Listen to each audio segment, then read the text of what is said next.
This is Your World Discovered. My name is David Ewen from E.P.N.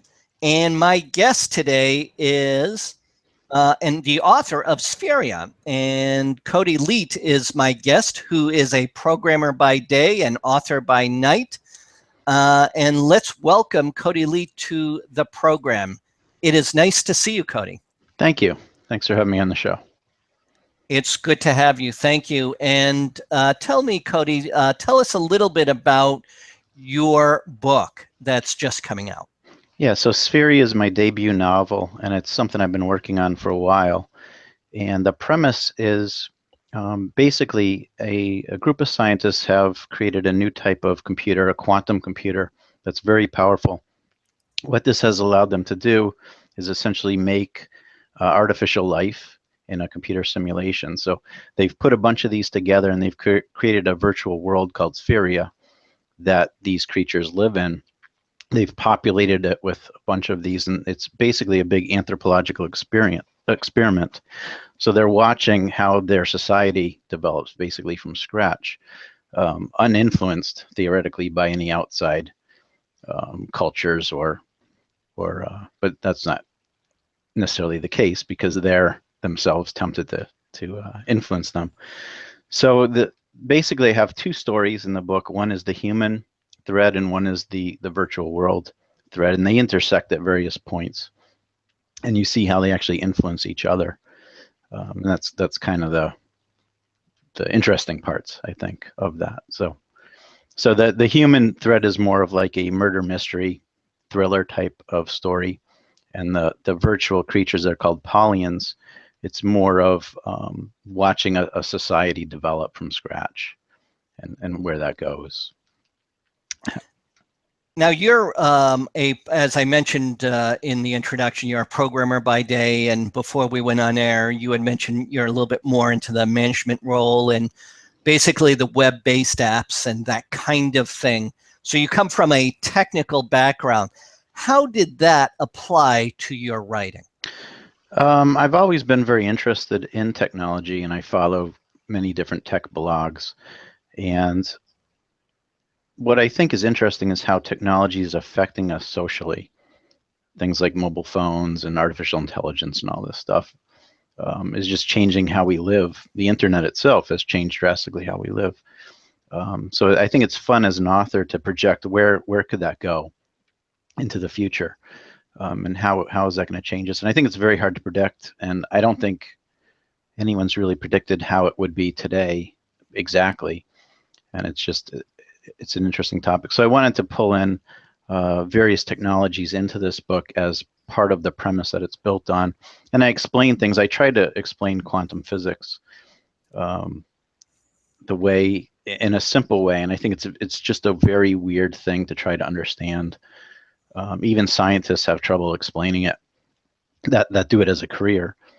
Just because it works fundamentally different than how we perceive reality. So there's a lot of themes in this book about how we perceive reality versus what may be or what we don't understand, and there's so much we don't understand. I like the way technology kind of is helping us to understand that and to dig in, but we have such a long way to go. And it will be interesting to see how we develop socially.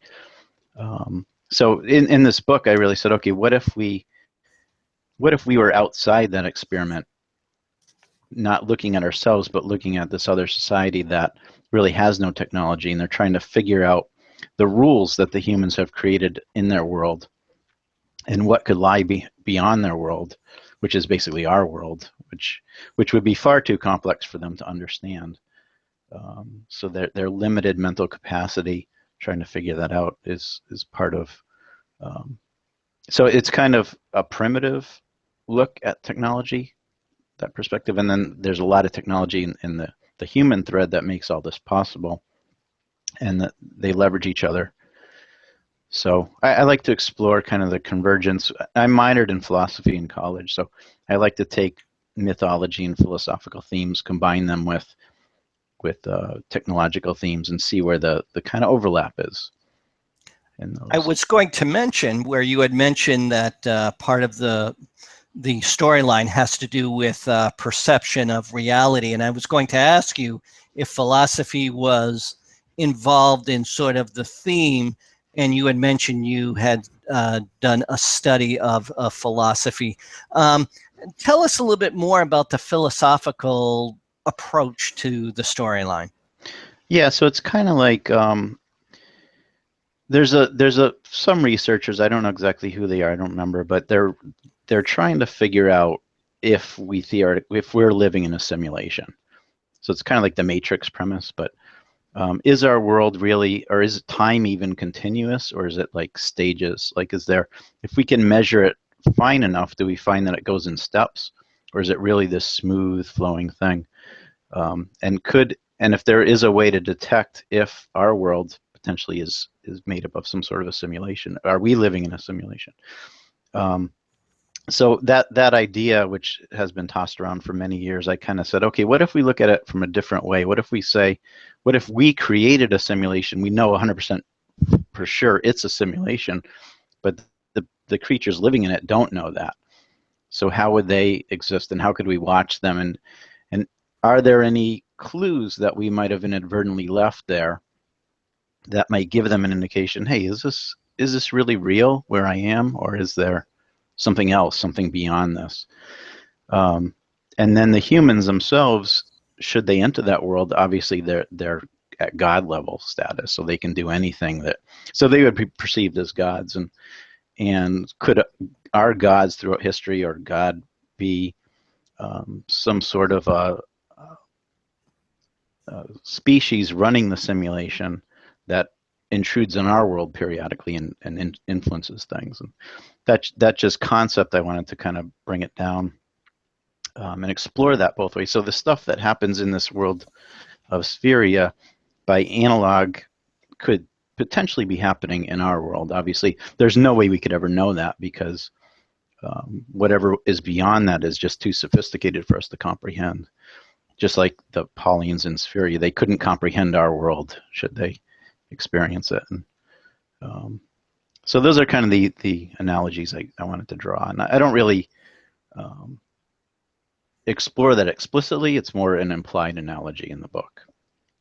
Now, with the implied analogy, and also perhaps a little bit of exploration in this philosophy that you're exploring, what kind of aha moment are you expecting the reader to have when they finish the book, or as they go through the book?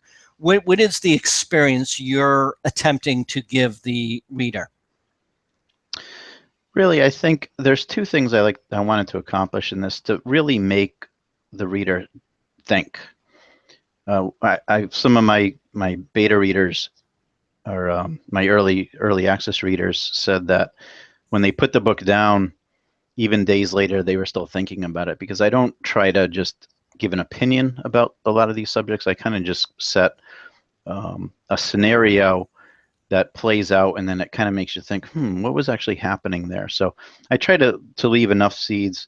I'm not saying I don't close the plot line. I definitely do, but some of the more philosophical concepts I kind of just put out there without giving my personal opinion, and let those be kind of seeds for further thinking. So that's kind of what I wanted to leave them with. And I also wanted some of the technology, I wanted to provide explanations or expose people who might not enjoy reading that, or make it part of their hobby to read that, to give them some exposure to things like quantum physics, which I mentioned earlier, quantum computing, which is really very, very new, very, very primitive right now today.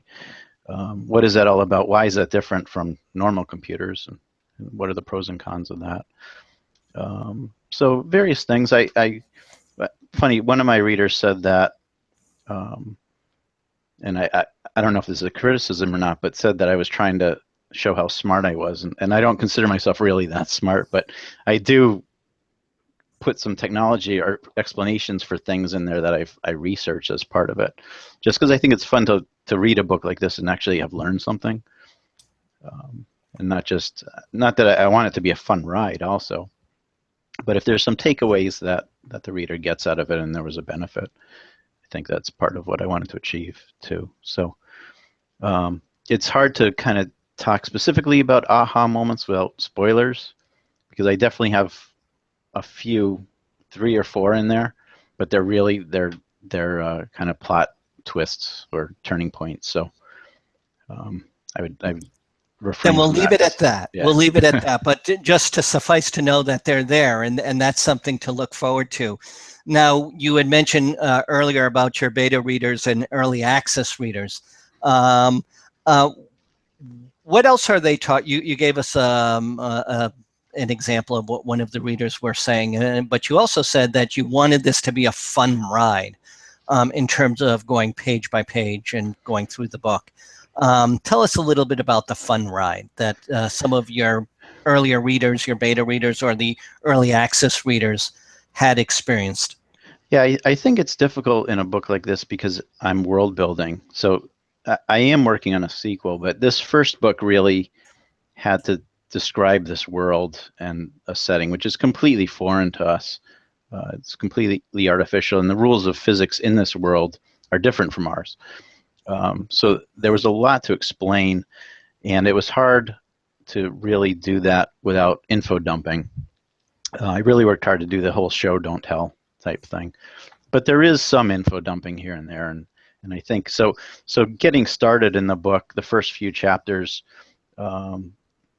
give you a lot of information through story, but it is a lot to really kind of grasp what the heck is going on here. But once you get past that, it really picks up where the stuff that's happening in the virtual world and the stuff that's happening in the human world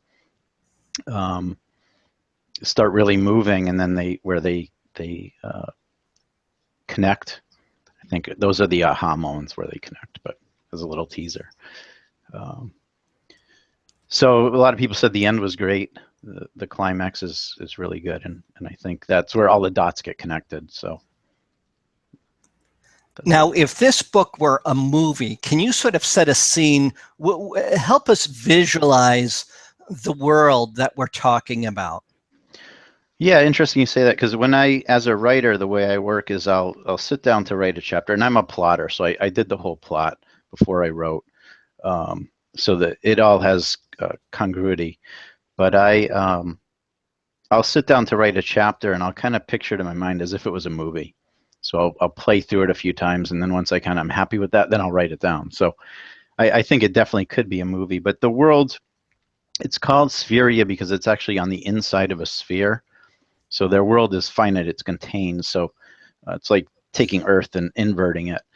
And so they can see literally all the way around, like the other side of the world, every piece of land they can look around and see. In the center is this light source, basically. It's called the source, not the sun. They call it the source. So it's the source of light. It also changes color to influence some of their behaviors. So it will be like a hunting color. It will compel them to hunt, or compel them to reproduce, or compel them to do various things based on the color. And it also produces gravity, so it repulses things. So it pushes them basically against the ground. So to make it a little more interesting, the world is cut in half into these two hemispheres, and there's a chasm between them that they can't cross. It's called the rift, and they don't know what's down there, that nobody's ever been across to the other side. So it's a little bit of a mystery there, and how that works. And then some of the physics, not to get too detailed, but the mountains are blue, and they're made out of this substance that repels. So you can't ever really touch one of these. There's these rivers that are red that if you touch, you'll get stuck to them. So it's like a sticky material. And so those have interesting properties when you combine them in different ways. So that's kind of explored. So I think as I'm explaining this world, it's kind of, and in the book, I don't explain it that directly. It's more the characters are going through it, experiencing these things as they learn about it. Early on, one of my characters is basically an apprentice to be like a shaman or a medicine type character, and it has a master who's leading the character through some trials, and it's really learning about the world and these properties, because most of the Paulians in the world, they don't really care about this. They just go through their life, but this particular role they need to have a better understanding of the nature of things. So it's kind of shown through that journey, and was described very much like learning a video game world, kind of like a Minecraft type thing. I don't know if you're familiar with that, but that was kind of part of my premise of this world, is it's composed of these blocks, these building blocks, kind of like Minecraft, but they're more triangular, essentially, and they have different properties where they interact with each other. So that's kind of the artificial world. The human world is just a science lab, basically, with a server room, and most of the stuff happens there, but they venture out a little bit.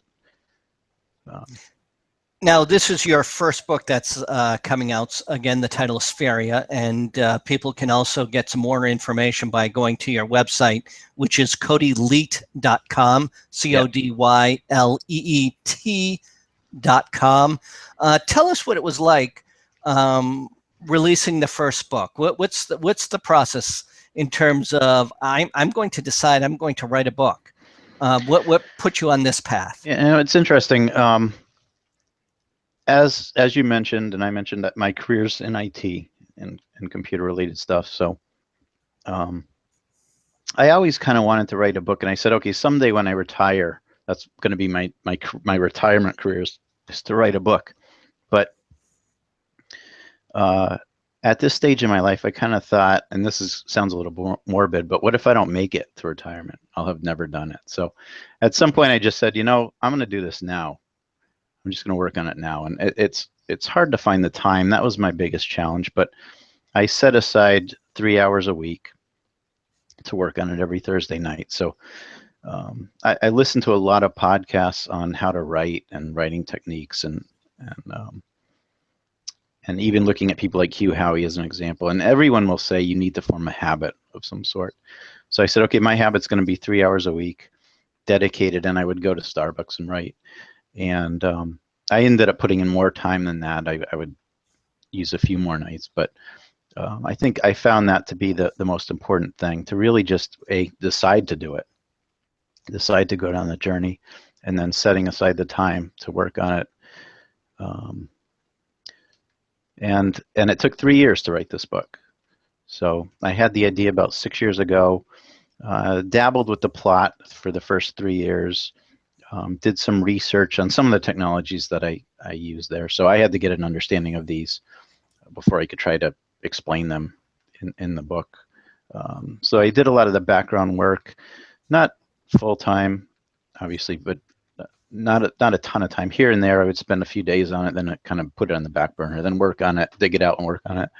When I made the decision to write it, I just kind of formed this habit, and it took 3 years to pull it all together. So it was a lot of work, ton of work, way more work than I expected. I think prior to writing a book, people think, I'll just sit down and write. And maybe some people can do that, just stream of consciousness stuff. I don't work that way. So I had to really plot it all out and use that discipline to write. So it was. Now the journey continues, because you made reference a few minutes ago about you've started, or maybe you're thinking about, correct me if I'm wrong, but didn't you talk about the sequel? Yes, I started working on the plot for the sequel. Now the book Spheria is self-contained, so it does end, but I leave a couple teasers here and there toward the end that could lead to other books. And so I've actually come up with the themes for 7 additional books. Not that, I don't know if I'll ever write that many, but definitely a second one. I have a very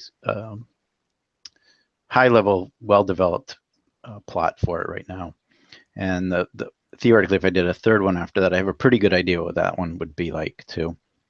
So as this one explored the theme of what's outside our reality, I have kind of a specific philosophical theme for the other 2 books. That's not that same one, but a different one.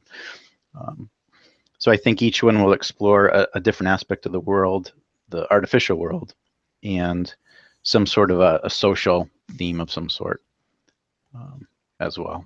So that's kind of how they will work going forward if I continue. Now, correct me if I'm wrong, but you talk about the artificial world, and you also described a little bit of the storyline, basically, the structure of how it works. Um, would you say the primary exploration of the reading of your books, and I say books because I'm referring to the second one to be written and perhaps the third, is it really designed in a way to explore reality? Is that the biggest thing, if you will, among other things that are being explored? That was definitely the focus of this one. The next one won't, I don't think, delve into that at all. It will be a completely different theme altogether. So for the next one, what will you be exploring for that one? I'm thinking about having it something to do with a pandemic, as what's going on in the human world. So, and what sparks what's going to say, I'm going to write about this. Now, we talked about how you got into it and said, you know, I want to do this. I want to commit myself to it. But what sparked and said, I'm going to write about this? What gave you the topic and the storyline? What made you say, I think this would be interesting? What got you? What called you to it? So for this first book, it was really looking at things like The Matrix, where the premise in that, hopefully this isn't a spoiler for anyone, that we're living in a simulation. And I just wanted to extend that to, forget if we are or not, that's not important, but what if we created this world where that was the simulation? How would the beings in that react to potentially figuring that out, or wondering that? And in a case where we know absolutely true that it is a simulation, they just don't know that. That's kind of the theme I wanted to explore for this book. The second book, when I talk about the pandemic, it's more, I came up with this plot line for stuff happening in Spheria, and it leads to something related to disease, a disease outbreak. So so I had a way to tie it into, if that was happening in the human world, how would those themes connect? So that's kind of the basis of the plot. I just think that's kind of an interesting story to tell. It's told a lot, obviously, the whole zombie apocalypse stuff that's very popular today, and that's all about basically pandemics. It's almost been overused, but I'm not going to explain or really delve into the mechanism of that like a lot of these movies do. I'm going to more talk about how a group of people are reacting to that as it's happening, and what they're doing about it, or trying to help out. So. Now, a couple of times when you were talking about the first book that's already been complete, Spheria, you made reference a couple of times to The Matrix. Is it fair to give also a comparison to another movie? And this is what I thought of a couple of times as you mentioned it, Avatar, where a world is being created and it uses a different set of sciences. Yeah, there could be parallels there. Although Avatar was CGI, in the story, that's a real physical world. It's not an artificial world. So, but yeah, as the character is put into that world and has to figure out how it works, yeah, there's parallels there, definitely. Very good. That's more cultural, although there are cultural aspects in mine. It's more, I think, it's different because in Avatar, a human went in there and had to figure it out.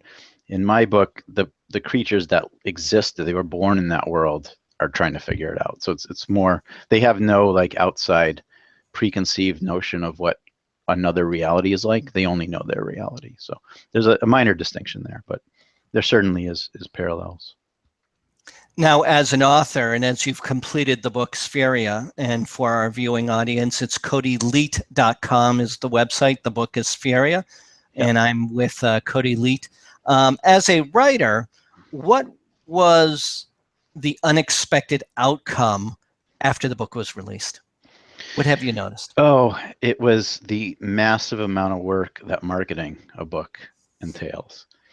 I had some clues that this was a thing as I was approaching the end, but But truly, it is a ton of work. And I think even writing the book pales in comparison to the amount of work that could go into marketing. And I'm trying to not have it consume me, but and there's so much that could be done to market. It could consume all the time. So from even this is a form of marketing here, obviously. So doing readings in libraries, attending different events, posting blogs, and it's all stuff I'm working on gradually. And I think obviously the hardest thing for any author today is to rise above the noise. I forget what the statistic is, but hundreds of thousands of books every year get published. And it's just, not only do you have to have a good book, which I think I do, but if nobody hears about it, then it doesn't matter. So getting the word out there, piquing people's interest, hopefully word of mouth can at some point become a player in that, where they're telling their friends they loved it, they should read it. So that's the difficult part. Yeah. In addition, now that you're working on the second book, you mentioned that the first book is Spheria. Now you're working on the second book. Would you now call yourself I won't go as far as to say full-time, because you have the full-time profession that you referenced earlier in IT. But would you say that you are the avid writer, the active writer, now that you've finished one book, you're marketing it, Yeah. and now you're working on the second book? I would love to say that, but unfortunately it's not the case. I'm still doing the 3-hour dedicated window.